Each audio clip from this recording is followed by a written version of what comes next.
It's been a very long journey in the GBV response in Nigeria, but we are making progress. From the first draft of the bill in 2022 to the VAP Act becoming a federal law in 2015, after over a decade of activism, advocacy, resistance, and negotiation, I want to encourage us that despite these challenges, we need to continue to advocate until we reach the last mile. That's why this gathering is merely not just an unveiling of a report, but the beginning of a renewed commitment to build systems that inspire trust. The Humanity Index gives us the insights we need now to monitor our GBV situation into the future. What we choose to do with these insights will define safety, dignity, and the potential of women and girls across the country. We have to choose the right path to ensure that we are transforming the Humanity Index data into meaningful action. And as a commitment, the Policy Innovation Center from next year would provide a session to ensure that we are showcasing and highlighting the Humanity Index to the world. And anything we can do to support that advocacy with the platform, we commit from now on to do that, at least putting our own little bit into the game. Thank you so much, everyone, for listening.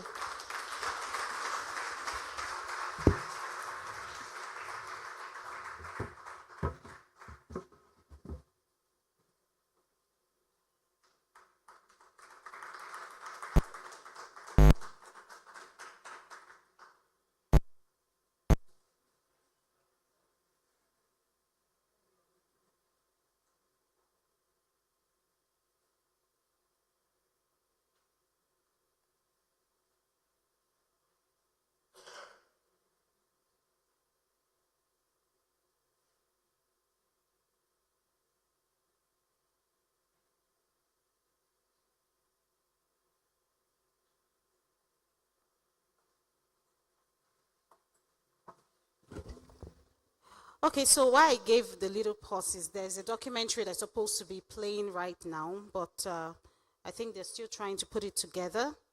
The documentary is celebrating Ford Foundation at 65. So we're just hoping that it comes up. Is it good to go?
Okay, so because technology has decided to gender-based violence us today, and we all know that this year's 16 days of activism is actually focused on technology-facilitated violence. Okay, we actually did a short video to celebrate the Ford Foundation at 65, and since the video has refused to video, permit me to just give a short remark. And it's basically to say thank you, Ford Foundation.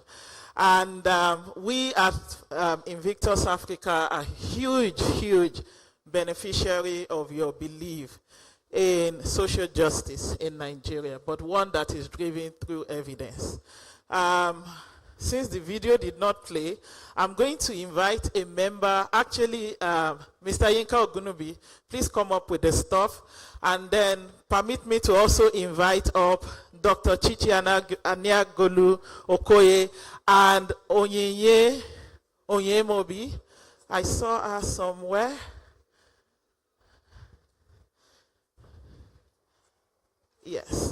Yes, thank you. And please, Ma, Erelu, please join us, Ma. And Dr. Hussein Abdul, please join us. Thank you. So, yeah. So this is our way of, please move to the middle. Yinka. Move it.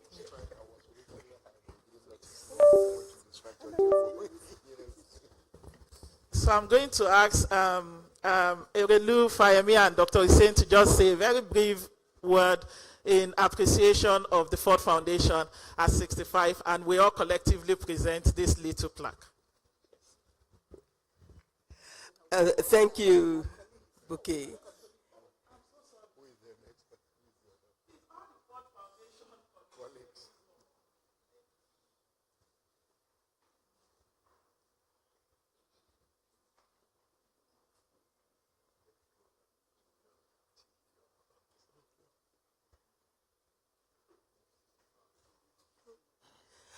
I'm sure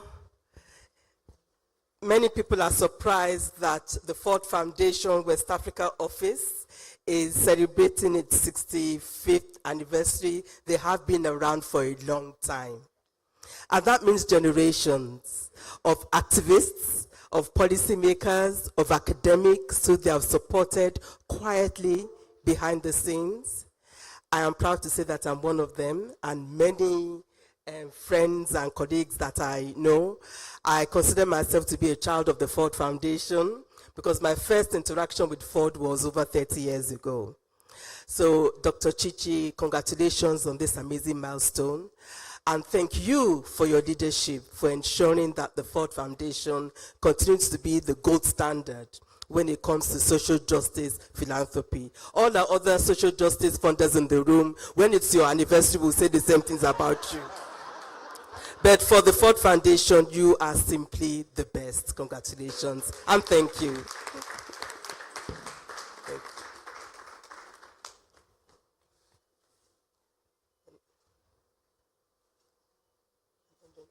You were supposed to say something as well.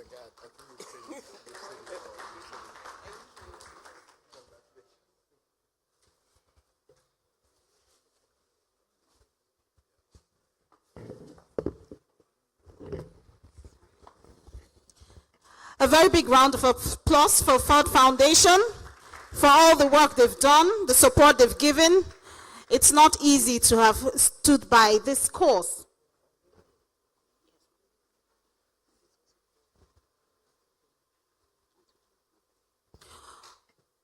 Thank you for your support. All right, so we'll be unveiling the report right now. Would like for that. Can the table be brought to the middle so that we have enough space for people to stand? Please, who can help me? Let's bring the table to the middle here. And please, let's have Ma, please, you would still come forward again, please, so that we can unveil. Let's give support to Auntie Buki to unveil this. Let's have you, Dr. Osasui. Auntie Tom, please, can you come forward, please? Okay, of course, Mr. Hussein, thank you so much. Let's also have Dr. Dakbo, please. Can we have you?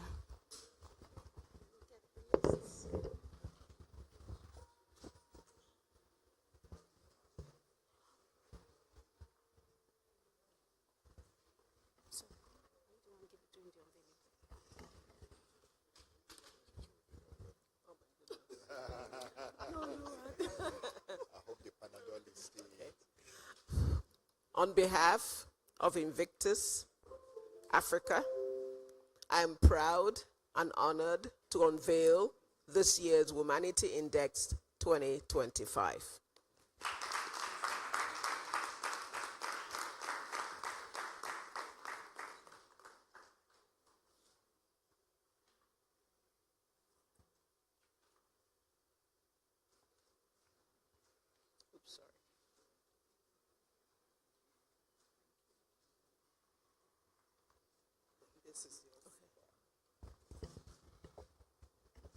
To the ending of gender-based violence.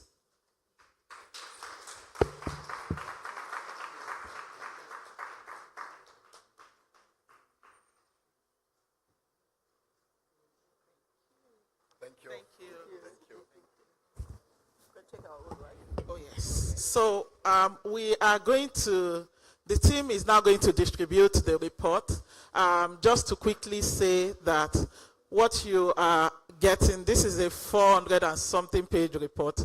So what you are getting is the executive summary, and we will provide the QR code where you will download the full report. And you know, as usual, the full report contains both the executive summary as well as each state's report. Each state report is 10 pages each, plus this executive summary. That's why we have over 400 and something pages.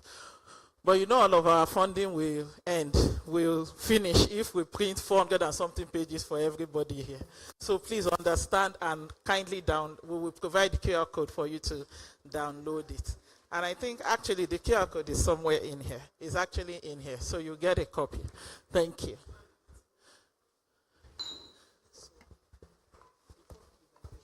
Yes.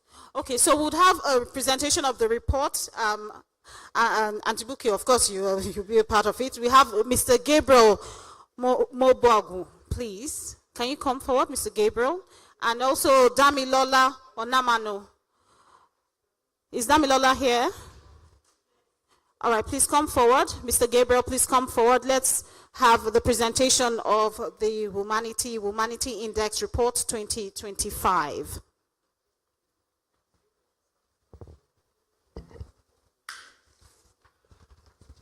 Of course, it's a breakdown of what this report entails. Aside from what you have in your hands, they will make it simpler, make you understand what the figures represent, and you know, the way forward. What are we looking towards? What is the next stage?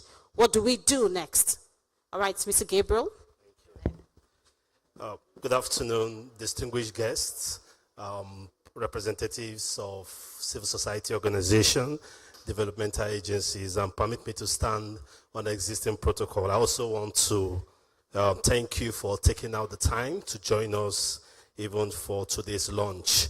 For those of us who may not know, this is the 3rd edition of the Humanity Index, and we are going to be 3 that will be presenting this report, but my job here is, before we dive into the findings, I want to briefly explain what the Humanity Index measures and how exactly we go about doing that. So the Humanity Index uses 5 indicators, or is based on 5 critical domains, 5 what we call indices. And just as you can see around in the room, we have the laws and policies. We also have, second, we have the access to legal justice. You can see that there. Then we have support services.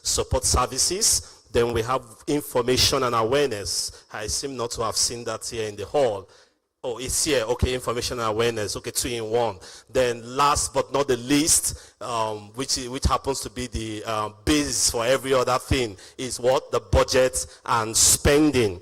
Now, for access, for laws and policies, the focus here, we examine whether states have robust legal frameworks that criminalizes GBV, and we also look at convictions rate, the convictions that have been secured under those laws, and whether harmful practices such and customary practices continue to persist.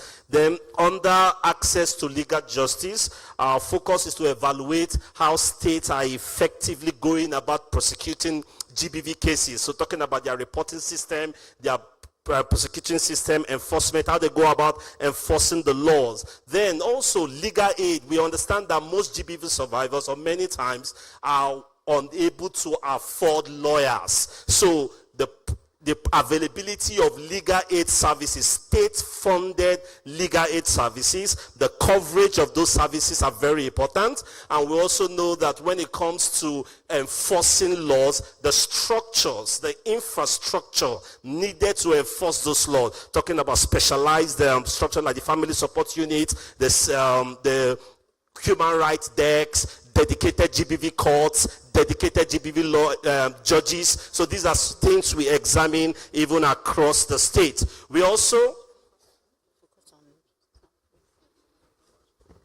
So for support services, we access that of SAC, information and awareness. Then, last but not the least, we look at budget and spending. Now, let me explain quickly how we arrived at these findings. Let me walk you through the rigorous methodology that we embarked on. And it was mentioned already by Dr. Chichi. Yeah, so 40,000, specifically 40,101 survey respondents took part in this study. Like you may already know, we use the mixed method approach. So what we call the demand side as well as the supply side. And this gives us a holistic picture.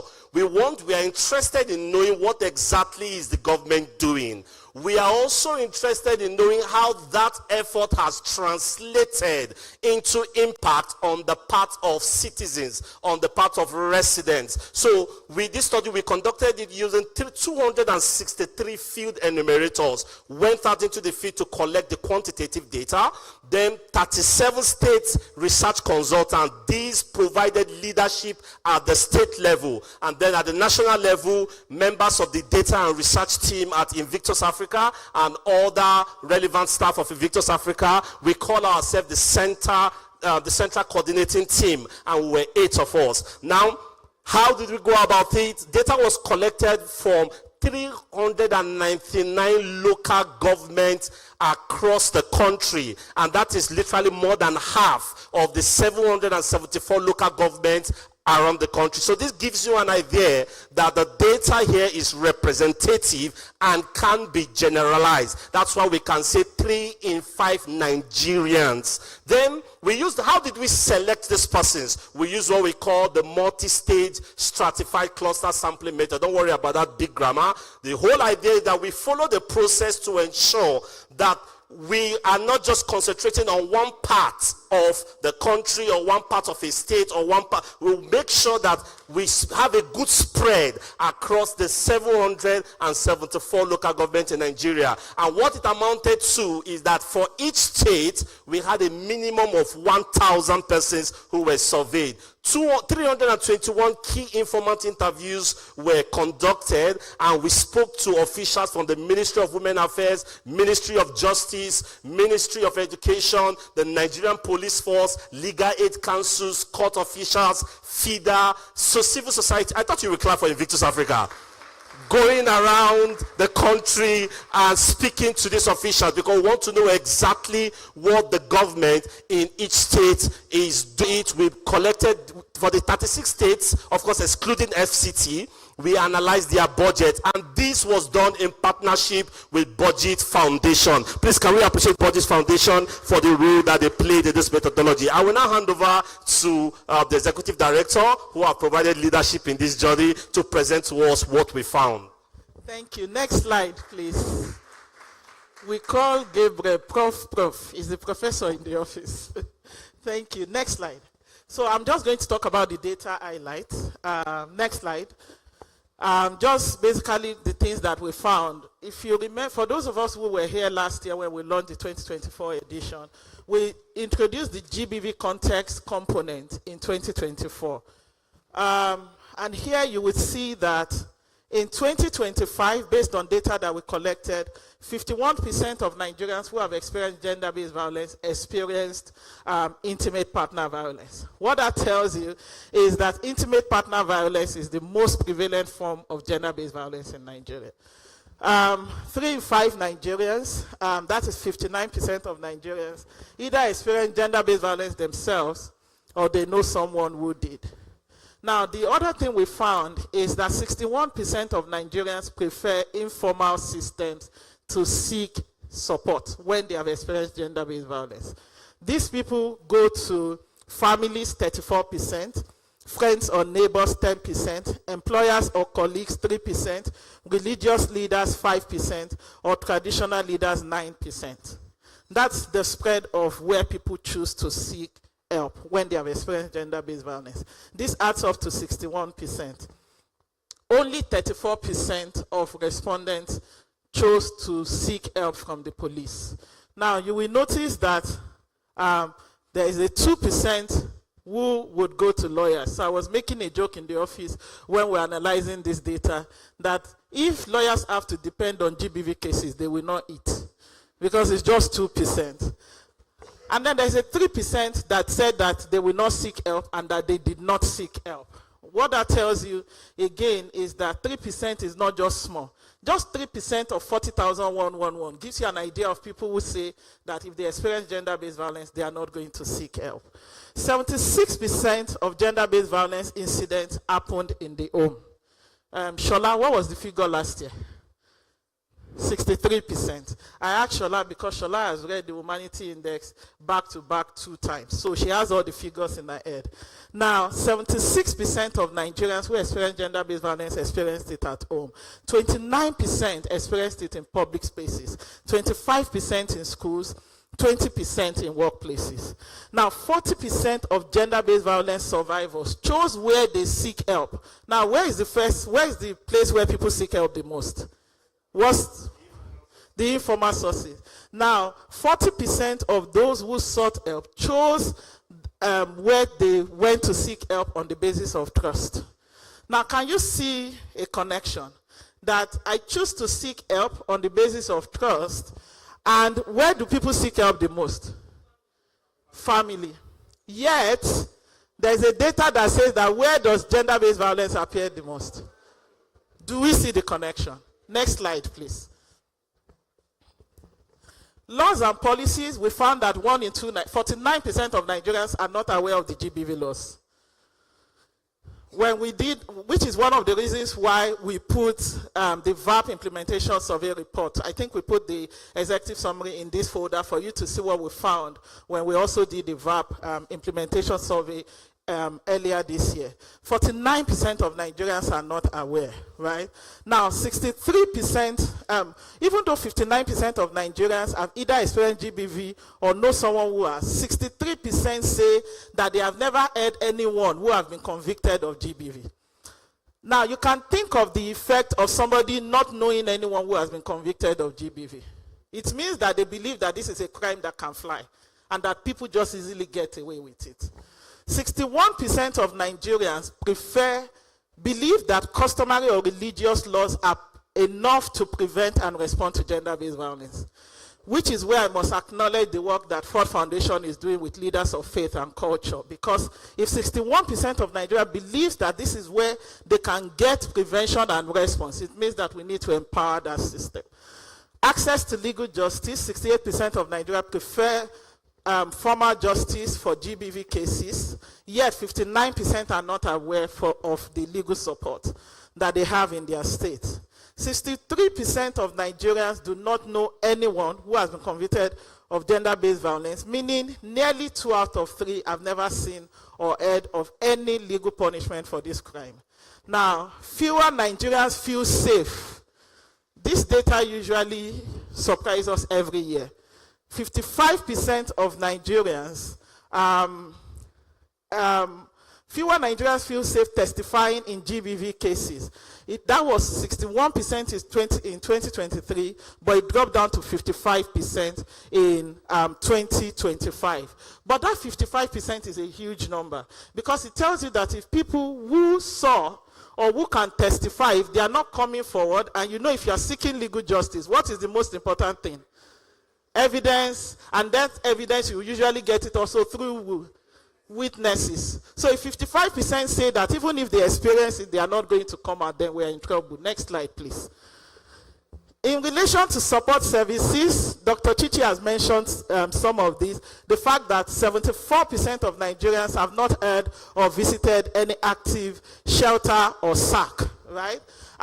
And people prefer informal support systems. It is highest in the north. In the northeast, 51% of respondents say they prefer informal system. And it is lowest in the south-south, where it is just 37%. The police or community security is the most familiar reporting and referral pathway for people. Information and awareness, again, 59% of Nigerians have not come across any GBV information or education program. So it means all your campaign, TV, placard, 59% it begs the question, where are we taking these campaigns to? Now, for persons living with disability, persons with disability, I apologize, 37% are aware of audio spoken, but the key message here is that Braille is 12% of people have not come across any Braille, screen subtitling as well as simplified messages. And we know that this is reaching a huge demographic of persons with disability. I'm now going to call on Damilola to speak to the budget hand. All right, thank you very much. And thank you to Invictus and ED for the opportunity always.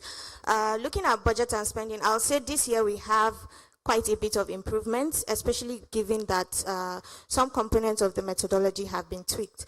But just to start, in respect to budget and spending, all of the 36 states, unfortunately, we cannot access the FCT because we have no disaggregated budget data for the FCT. And I'm hoping this is something that we can all advocate for, to seeing disaggregated data for the FCT. So we can also see what areas of improvements in terms of financing gaps there are for the FCT. But for the 36 states, average state budgets allocated to the Ministry of Women Affairs falls at a 0.6%, which is quite low.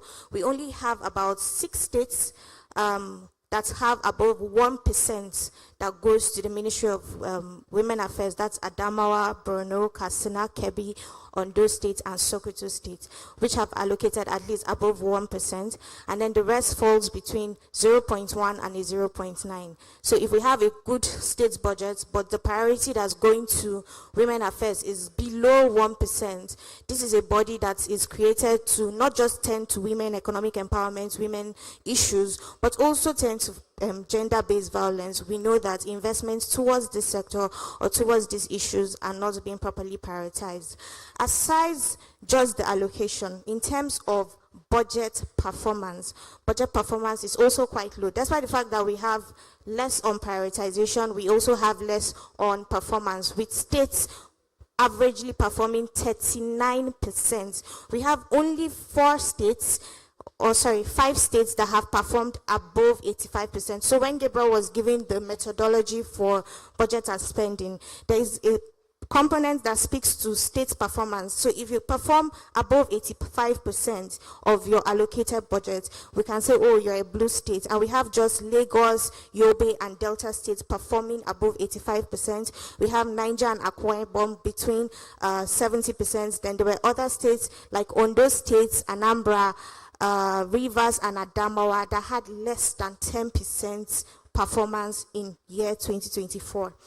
Also in 2024, when we talk about gender-based violence prevention and response allocation across the budget, we're looking at 120.22 billion naira across all of the 36 states. However, this represents only 0.66% of all the total states' budgets, right, which is quite low. And out of these, we only have 37.9% that was spent.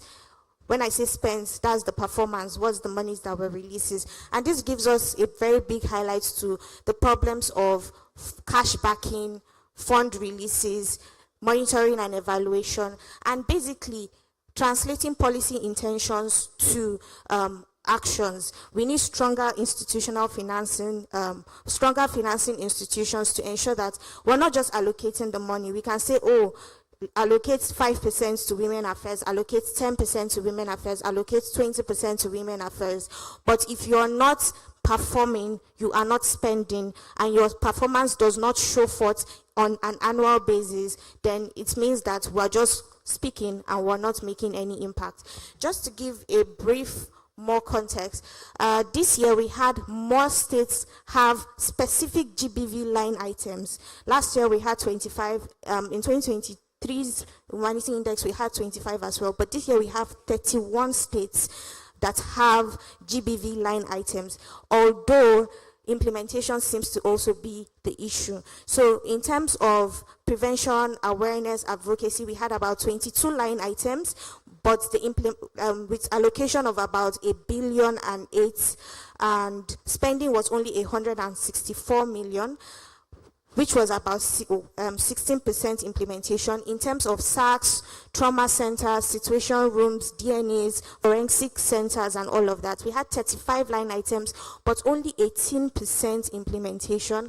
In terms of child protections and welfare services, we had 19 we had 19 line items, but only 11% implementation. In terms of legal justice and sectors, we had 10 line items, but only 2% implementation. And lastly, in terms of infrastructure, we had 28, 11% implementation, capacity building, 13 line items, 4% implementation, survivor empowerment and support funds. We had 8 line items, but 0.7% implementation. All of this highlights regions in following up, in monitoring and ensuring that the funds are being released, investments go to the right places, and impact is being driven. I'll hand over back to.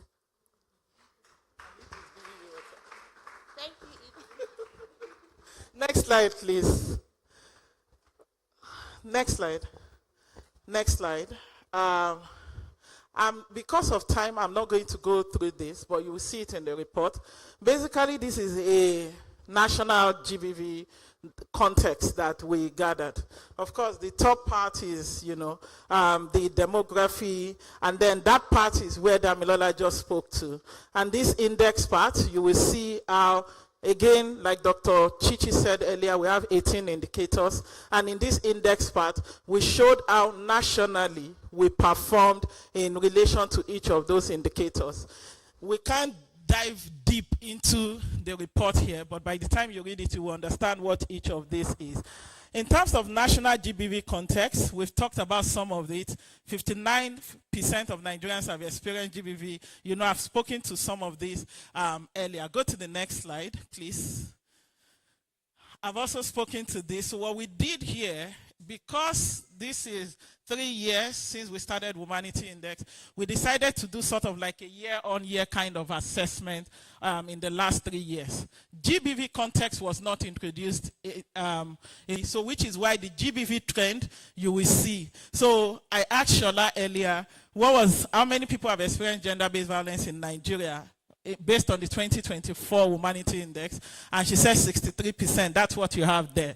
And then, but in 2025, you can see that it went down to 59%. And I think that speaks to what I think Dr. Chichi or someone mentioned earlier, that we can see a reduction in incidents, and data is actually showing that. So if you go through each of it, what form do people experience the most? You will see that intimate partner violence was 52%, is 52% in 2025. But it was how many percent in 2024? 46%. It means that it went up. And you can begin to ask yourself, what are the factors that are feeding into that? Where did you or the person experience it? The home remains the highest, which is the first, 69% in 2024 and 76% in 2025. Where did you or the person first seek help? Most people sought help from the family. So you will notice that 34%, both in 2024 and 2025. Where did you or the person, why did you choose? Trust remains the reason. So nationally, Nigeria's National Humanity Index score is 61%, right? 61.7%? 61.9%, approximately 62%. Next slide, please.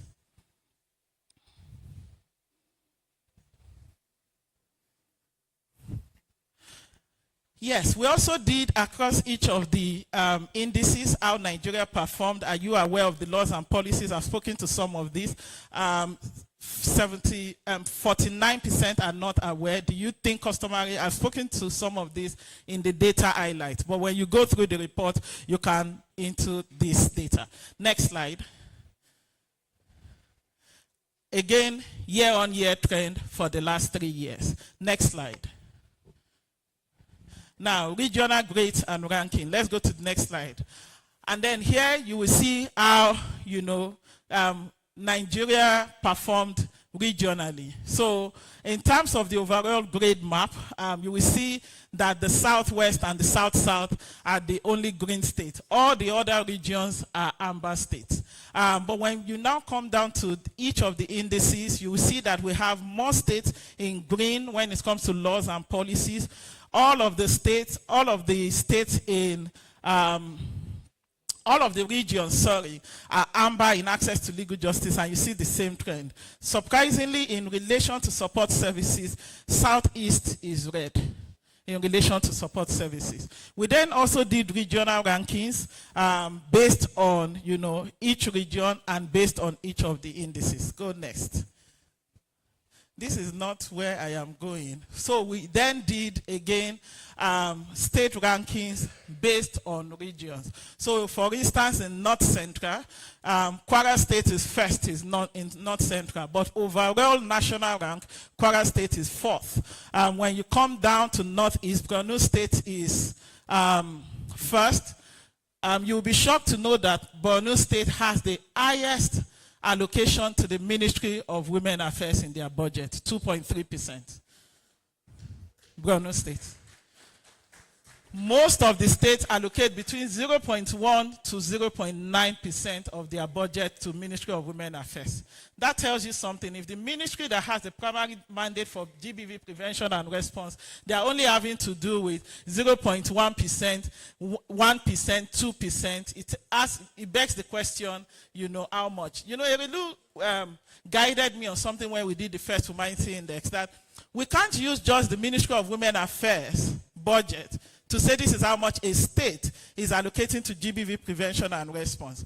We actually based on what Damilola explained earlier, we don't just focus on Ministry of Women Affairs. We gather all the other ministries to see what are the specific GBV-related budget lines, and then we use it to calculate how much exactly is the state allocating to GBV and how much are they spending.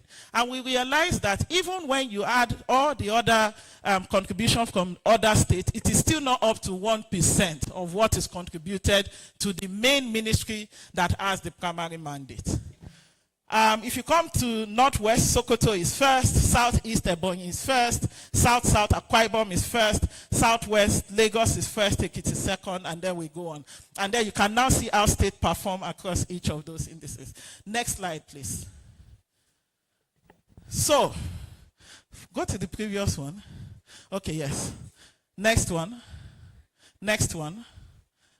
So I want to present this first before the next one. So for 2025 Humanity Index, we have just blue states, Lagos State and Akwa Ibom State. If you have from Lagos State here, let me see your hand. She has been asking me, what did Lagos score? Akwa Ibom State. So let me quickly ask her, Akwa Ibom? Oh yeah, are you Akwa Ibom? Okay, you are clapping. Okay, Akwa Ibom people are now really. Edith Young, where are you?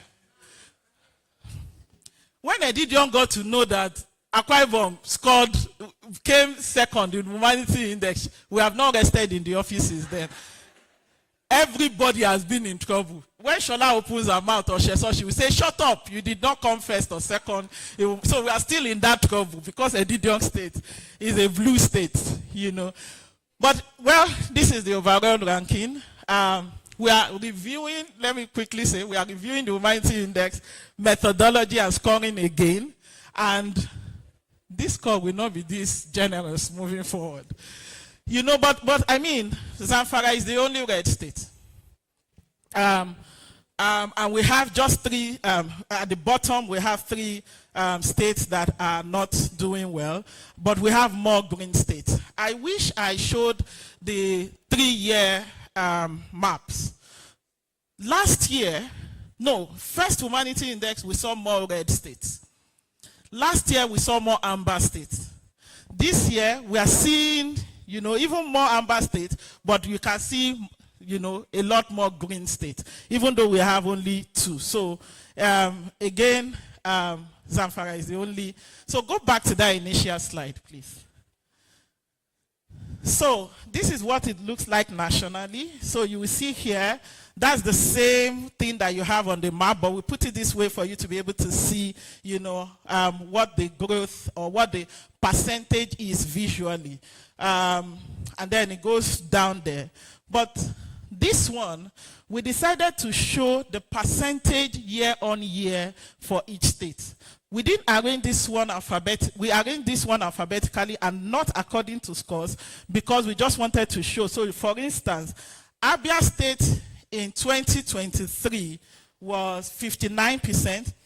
In 2024, they were 60%, but they went down to 52% in 2025. So just, that's the explanation for that. Next slide, please. Next. So this is how each state score according to each of the indices. So this side is where you have the overall. Lagos, blue, when it comes to laws and policies, followed by Akwa Ibom. So Akwa Ibom and Ekiti are at the same level. Access to legal justice, you will see, when you read the methodology, you will realize why some of the figures are high, but the color is either blue or green. I can't, because of time, I can't explain it. But this tells you how each state performed, not just in terms of overall, but based on each index. Next slide. We've talked about this. Next slide. Next slide. So, laws and policies, the VAP Act, we've talked about the fact that, you know, there is less awareness of the VAP Act.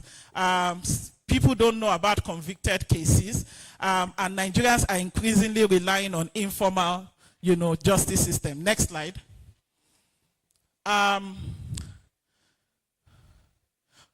So while nearly all states have functional reporting and prosecution system, enforcement remains weak.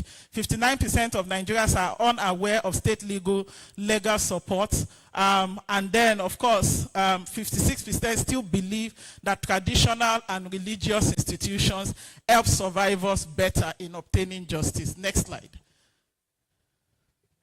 Support services, 27% of Nigerians are aware or are visited. So that tells you that over 73% of Nigerians are not aware.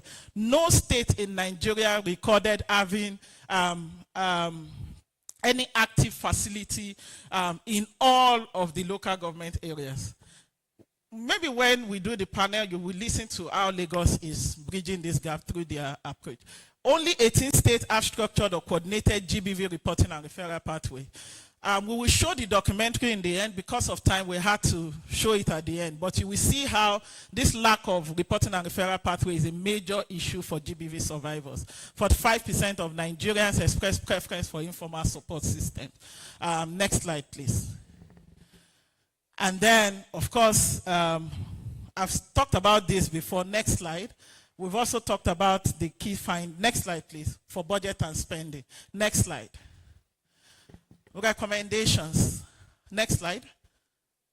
So, these are some of the recommendations.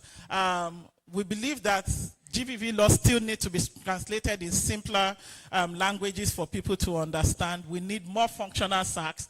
We recommend 1 SAC per LGA or shelter that in a particular state. Establish family support units in all police commands. Establish year-round government-owned GBV education programs, not just during the 16 days. Expand legal aid services. Allocate at least 3% of your total budget. If you want to know how we came up with this 3%, go and watch the video that we did on how much should a state spend on gender-based violence prevention and response. Next slide, please. Civil society, use the findings from this Humanity Index report, use it for your programs, for policy dialogue, focus more on advocacy effort, focus more advocacy effort on evolving and struggling states. That a state is performing or advancing, that is blue or green, does not mean that they have achieved everything. It just means that when you compare them to other people, they are relatively doing better. Expand awareness programs as well. Next slide, please. Donors and development partners use the Humanity Index ranking to identify states requiring urgent support, particularly those in struggling and evolving categories, then support the development of national and subnational GBV data. This is key. We realize that some states are doing good work, but when we go to collect data, they don't have the data. On our dashboard for each state for this year, we removed the part on convicted rate. We used to have it before, and that is because we realized that the data is fragmented in the state. Ministry of Justice, we have a figure. Ministry of Women Affairs, we have a figure. CSOs, we have a figure. So we couldn't really collate. If there is any urgent need in states, it is for them to have a coordinated GBV data system. Next slide. Leaders of faith and culture using their platforms, to advance messages on GBV, but not just about GBV, but on GBV laws, support services and all that. Publicly denounce practices that normalize violence against women. A lot of those practices were captured in the Humanity Index report. And reject pressure on survivors to withdraw cases. We saw a lot of it and we captured it in the report. Next slide. Media and journalists move beyond incident reporting to using your platform to educating people, use findings to share similar assessment and similar assessment to hold government accountable, and investigate and report on budget allocation versus actual spending, the gaps in policy implementation, and every other gap that you identify. Next slide. And I think with these few points of mine,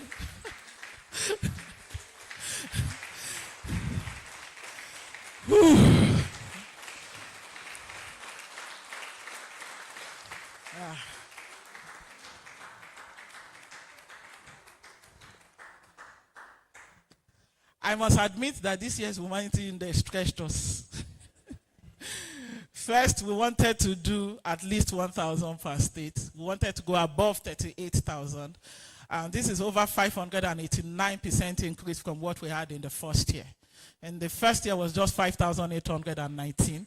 And the second year was 18,503. And in the third year, we did 40,111. In order for me to raise my shoulder and be proud, give me 1 minute of being proud. NDHS uses 42,000 households. We did 40,111 respondents. And that is because, as said earlier, the higher your sample size and the spread, when you watch the